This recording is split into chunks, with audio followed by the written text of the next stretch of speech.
Hello दोस्तों, कैसे हो? उम्मीद करता हूँ कि आप लोग अच्छे होंगे। चलिए आज का टॉपिक स्टार्ट करते हैं। आज का टॉपिक है सिंगल एरिया ओएसपीएफ कॉन्फ़िगरेशन। इस प्रैक्टिकल की कंप्लीट स्टेप पीडीएफ में डिस्क्रिप्शन में मौजूद है, आप वहां से डाउनलोड कर सकते हो। चलिए पहला स्टेप स्टार्ट करते हैं। सबसे पहले देखिए मैंने यहाँ पे 3 राउटर लिए हैं। राउटर 1 का ईथरनेट E0/0, राउटर 2 के E0/0 से कनेक्टेड है और राउटर 2 का E0/1 राउटर 3 के E0/0 से कनेक्टेड है। राउटर 1 और राउटर 2 के बीच में मैंने नेटवर्क यूज़ किया है 192.168.1.0/30। राउटर 1 के E0/0 का आईपी है 1.1, राउटर 2 के E0/0 का आईपी है 1.2। राउटर 2 के E0/1 का आईपी है 1.5 और राउटर 3 के E0/0 का आईपी है 1.6। राउटर 2 और राउटर 3 के बीच में नेटवर्क है 192.168.1.4/30 का। यहाँ पे तीनों राउटर जो है वो सिंगल एरिया में है, एरिया 0 के अंदर है। चलिए कॉन्फ़िगरेशन स्टार्ट करते हैं। सबसे पहले मैं राउटर 1 पे जाता हूँ। राउटर 1 पे जाने के बाद सबसे पहले उनके इंटरफेस को आईपी एड्रेस दे देते हैं। चलिए आईपी एड्रेस दे देते हैं। सबसे पहले जाइए आप ग्लोबल कॉन्फ़िगरेशन मोड में, इंटरफेस E0/0, देन आपको आईपी एड्रेस देना IP address 192.168.1.1, then subnet mask देना आपको। तो /30 का सबनेट मास्क होगा 255.255.255.252। पोर्ट को ऑफ कर दीजिए, यानी कि नो शटडाउन कमांड डालना है और फिर एग्जिट कर दीजिए। आपने राउटर 1 के E0/0 को आईपी एड्रेस दे दिया। अब इस पे ओएसपीएफ प्रोसेस स्टार्ट करने के लिए कमांड डालना है आपको ग्लोबल कॉन्फ़िगरेशन मोड में ही राउटर ओएसपीएफ और उसके बाद प्रोसेस आईडी नंबर यूज़ करना है। आप प्रोसेस आईडी नंबर 1 से लेके 65,535 में कोई भी यूज़ कर सकते हो। तो मैंने यहाँ पे राउटर ओएसपीएफ 1 लिखा, 1 हमारा प्रोसेस आईडी नंबर है। उसके बाद आपको राउटर आईडी डालना है। देखिए राउटर आईडी जो है वो ऑटोमेटिक भी ले सकता है। राउटर आईडी कॉन्फ़िगरेशन का तरीका ये है कि अगर आपने राउटर पे राउटर आईडी नहीं डाला है मैनुअली, तो आपके राउटर के ऊपर अगर कोई लूपबैक बना होगा तो वो राउटर आईडी बन जाएगा। या और अगर मल्टीपल लूपबैक है तो उस मल्टीपल लूपबैक में जो हाईएस्ट लूपबैक आईपी एड्रेस होगा वो आपका राउटर आईडी बन जाएगा। अगर आपके राउटर के ऊपर आपने लूपबैक भी क्रिएट नहीं कर रखा है तो उस राउटर के ऊपर जो फिजिकल इंटरफेस होगा, उस फिजिकल इंटरफेस में जो हाईएस्ट आईपी एड्रेस होगा वो आपका राउटर आईडी बन जाएगा। और अगर आप चाहो तो आप मैनुअली भी क्रिएट कर सकते हो, मैनुअली भी डाल सकते हो। लेकिन राउटर आईडी आईडी जो होना चाहिए वो हर एक राउटर के ऊपर यूनिक होना चाहिए। तो मैं राउटर आईडी जो डाल रहा हूँ राउटर 1 पे, वो है राउटर हाइफन आईडी 0.0.0.1। उसके राउटर आईडी डाल देने के बाद आपको नेटवर्क एडवर्टाइज करना है। राउटर 1 के ऊपर नेटवर्क है, नेटवर्क 192.168.1.0 और उसके बाद आपको वाइल्ड कार्ड मास्क लिखना है। /30 का वाइल्ड कार्ड मास्क होगा 0.0.0.3 और उसके बाद आपको एरिया डिफाइन करना है। तो हमने यहाँ पे सिंगल एरिया रखा है, तो सभी राउटर को सिंगल एरिया एरिया 0 में रखेंगे। तो पहले हमने नेटवर्क लिखा, फिर network address, wild card mask और उसके बाद एरिया 0, देन आपको एंड कर देना है। इतना काम आपने राउटर 1 पे किया है। इतना कर डालने के बाद उसके बाद राउटर 1 पे कॉन्फ़िगरेशन को सेव कर दीजिए। सेव करने के लिए कमांड लिखना है copy running config startup config, enter enter कर दीजिए। राउटर 1 पे आपने आईपी एड्रेस भी डाल दिया, ओएसपीएफ भी कॉन्फ़िगर कर दिया और नेटवर्क भी एडवर्टाइज कर दिया और कॉन्फ़िगरेशन को आपने सेव कर दिया। सेम चीज़ें आपको राउटर 2 और राउटर 3 पे करना है। तो चलिए हम राउटर 2 पे जाते हैं। सबसे पहले राउटर 2 के दोनों इंटरफेस को आईपी एड्रेस दे देंगे। Configure terminal interface E0/0 IP space address 192.168.1.2, subnet mask 255.255.255.252, no shutdown, exit. फिर दूसरे इंटरफेस को आईपी एड्रेस दीजिए। Interface E0/1 IP space address 192.168.1.5, subnet mask 255.255.255.252, no shutdown. आपने दोनों इंटरफेस को आईपी एड्रेस दे दिए। अब इतना करने के बाद अब उस पे राउटर राउटर 2 के ऊपर आप OSPF प्रोसेस स्टार्ट कीजिए। कमांड डालिएगा राउटर OSPF 1। बाद में आपको राउटर आईडी डालना है, तो राउटर आईडी R1 पे हमने राउटर आईडी डाला था 0.0.0.1। राउटर 2 पे मैं राउटर आईडी डाल रहा हूँ 0.0.0.2। देन आपको नेटवर्क एडवर्टाइज करना है, तो राउटर 2 पे दो नेटवर्क होंगे, एक 1.0 का और एक होगा आपका 1.4 का। तो दो नेटवर्क एडवर्टाइज कीजिए, नेटवर्क 192.168.1.0। फिर आपको वाइल्ड कार्ड मास्क लिखना है और फिर आपको एरिया लिखना है। फिर दूसरा नेटवर्क एडवर्टाइज करना है 1.4, फिर वाइल्ड कार्ड मास्क लिखना है और एरिया लिखना है। इतना कर देने के बाद, दोनों नेटवर्क एडवर्टाइज कर देने के बाद आप बाहर निकल आइए। आपने राउटर 2 के ऊपर भी कॉन्फ़िगरेशन कर दिया है और इतना कर देने के बाद राउटर 2 पे भी कॉन्फ़िगरेशन कर देने के बाद इस पे भी सेव कर दीजिए। तो यहाँ पे भी हम कमांड डालेंगे copy running config startup config. Router 2 पे कॉन्फ़िगरेशन कर देने के बाद अब आइए राउटर 3 पे। राउटर 3 पे सबसे पहला काम करेंगे आईपी एड्रेस डालने का।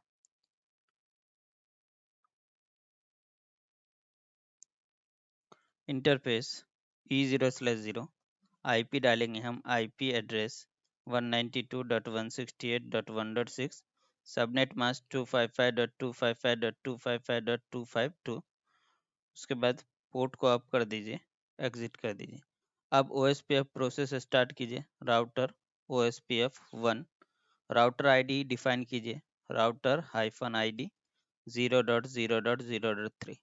देन आपको नेटवर्क एडवर्टाइज करना है, नेटवर्क 192.168.1.4, वाइल्ड कार्ड मास्क 0.0.0.3 और उसके बाद एरिया। इतना कर देने के बाद आप बाहर निकल आइए। आपने राउटर 1, राउटर 2 और राउटर 3 तीनों राउटर के ऊपर आपने OSPF कॉन्फ़िगरेशन कर दिया। इतना कर देने के बाद अब हम चले एक एक करके वेरिफिकेशन करेंगे। मैं किसी एक राउटर पे वेरिफिकेशन बता रहा हूँ। राउटर 1 पे आप किसी पे भी चेक कर सकते हो, कोई दिक्कत वाली बात नहीं है।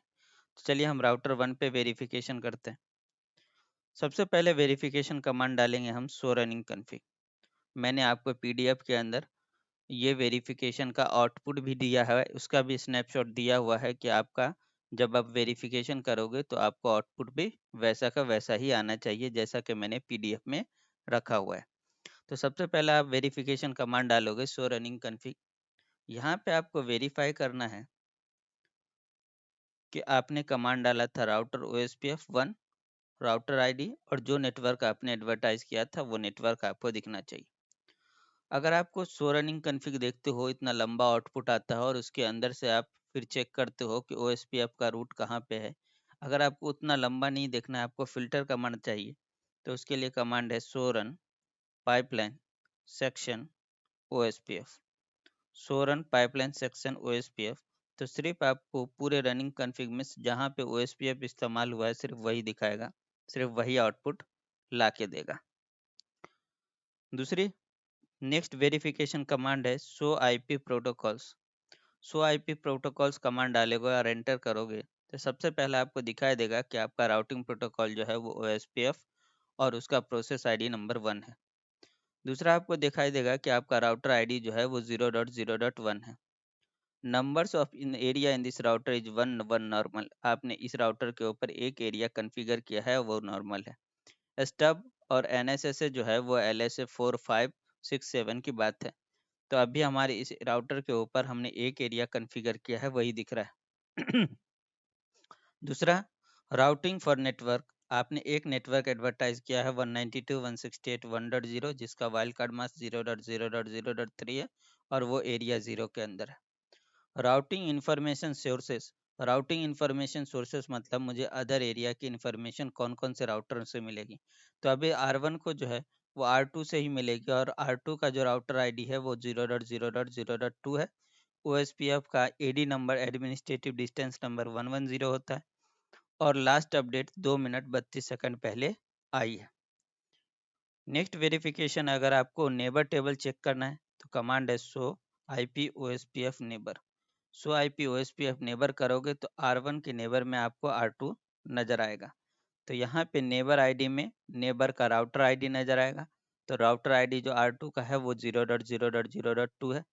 प्रायोरिटी 1 है, पॉइंट टू पॉइंट OSPF है तो प्रायोरिटी आपकी 1 होगी। अगर आपका ब्रॉडकास्ट ओएसपीएफ होगा तो प्रायोरिटी 0 होगी। यहाँ पे स्टेट दोनों राउटर के बीच में फुल स्टेट है, इसका मतलब हर एक तरह के मैसेज आपका अ, दोनों दोनों राउटर के बीच में हर एक तरह के मैसेज एक्सचेंज होंगे। ये राउटर जो है BDR है, R2 जो है वो आपका BDR है यानी कि बैकअप डेजिग्नेटेड राउटर है। उसके बाद इन दोनों का ये डेट टाइमर जो है वो 37 सेकंड का है। ये हेलो टाइमर जो होता है वो 10 सेकंड का होता है और होल्ड ऑन टाइमर 40 सेकंड का होता है। तो कभी भी यहाँ पे डेट टाइमर आपको 30 से 40 सेकंड के बीच में ही दिखेगा। एड्रेस सामने वाले का यानी कि नेबर का आईपी एड्रेस दिखेगा, तो आप R1 पे चेक करो तो आपको नेबर का आईपी एड्रेस 192.168.1.2 नजर आएगा। इंटरफेस इंटरफेस लोकल इंटरफेस होगा यानी खुद का इंटरफेस, तो R1 का E0/0 नजर आ रहा है। तो यहाँ पे आप नेबर में नेबर का router ID priority point two point OSPF होगा तो 1 नजर आएगा।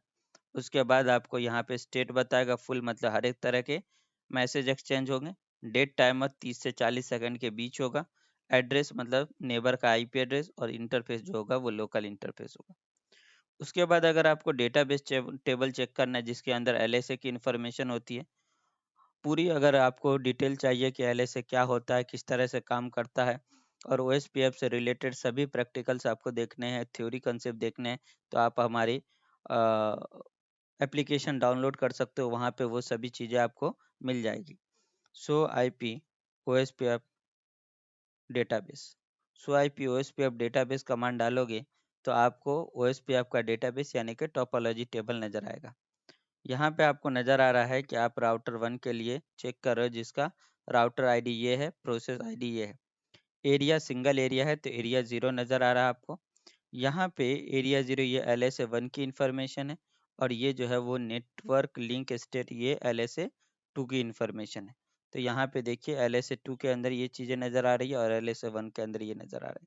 अगर आपको ये LSA वगैरह के बारे में पूरी नॉलेज चाहिए तो आप हमारी एप्लीकेशन डाउनलोड कीजिए, वहाँ पे आपको ये सभी चीज़ें अच्छे से समझाई गई है।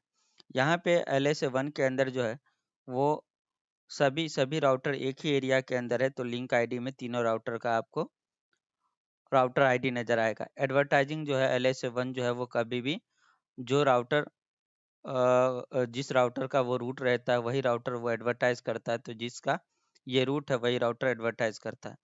एज जो है वो कभी भी 1800 सेकंड से कम होती है। सीक्वेंस नंबर जो होता है 0x86 टाइम 0 और उसके बाद नंबर होंगे कुछ नंबर, इससे पता चलेगा कि वो रूट कितने बार एडवर्टाइज हुआ है या वो रूट कितने बार आया है। नेटवर्क लिंक स्टेट एरिया 0 के लिए यानी कि LSA 2 जो है वो आपको नज़र आ रही है एक 192.168.1.1 और एक नज़र आ रही है 192.168.1.5। दोनों को एडवर्टाइज करने वाला 1.1 को एडवर्टाइज करने वाला राउटर 1 है और 1.5 को एडवर्टाइज करने वाला R2 है। तो इस तरह से आप डेटाबेस टेबल चेक कर सकते हो। अगर आपको राउटिंग टेबल चेक करना है तो कमांड है शो IP राउट। तो R1 पे 1.0 नेटवर्क कनेक्टेड है, 1.4 वाला जो है वो आपको OSPF के अंदर आएगा। तो देखिए 1.4 जो है वो OSPF के अंदर आ रहा है, /30 उसका CIDR है, 110 जो है वो उसका AD नंबर होता है OSPF का, 20 जो है वो उसका मैट्रिक्स है, मैट्रिक्स यहाँ पे कॉस्ट होता है। तो अगर कैलकुलेट करोगे तो ये इथरनेट लिंक का जो है मैट्रिक्स 10 होता है, तो ये 10 और ये 10, तो इसका मैट्रिक 10 होगा, इसका कॉस्ट 10 है और इसका कॉस्ट 10, तो दोनों को ऐड कर दो तो आपको यहाँ पे मैट्रिक जो है वो 20 दिख रहा है। वाया आप 1.2 से जा रहे हो, कितने देर पहले अपडेट आया है और कौन से लिंक पे अपडेट रिसीव हुआ है। अगर आपको सिर्फ कनेक्टेड रूट देखना है तो कमांड है शो IP रूट कनेक्टेड। आप सिर्फ कनेक्टेड रूट देख सकते हो। अगर आपको OSPF के रूट देखना है तो कमांड है शो IP राउट OSPF, तो सिर्फ आपको OSPF का रूट ही नज़र आएगा। अगर आपको end to end connectivity check करनी है तो R1 से हम चेक करेंगे 1.6 को, तो हम यहाँ से पिंग लिखेंगे 192.168.1.6, तो आपको कनेक्टिविटी प्रॉपर आ रही है। अगर आप ट्रेस करोगे कि कहाँ से रूट जा रहा है तो कमांड डालोगे ट्रेस राउट 192.168.1.6, तो आपका ट्रैफिक जो है वो वाया राउटर 2 राउटर 3 की तरफ से जाएगा।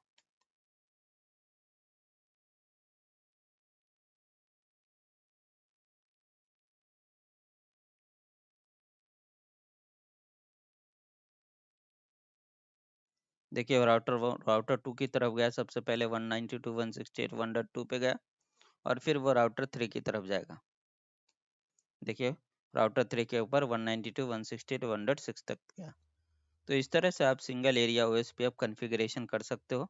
हमने यहाँ पे सिंपल आपको स्टेप बताया है, 3 राउटर लेके सिंगल एरिया ओएस पे आप कॉन्फ़िगरेशन किस तरह से करते हैं। उम्मीद करता हूँ कि आप लोगों को अच्छे से सिंगल एरिया ओएस पे समझ में आ गया होगा। और भी कुछ दिक्कत होगी, अगर कुछ समझ में नहीं आया होगा तो आप कमेंट कर सकते हो। Thank you.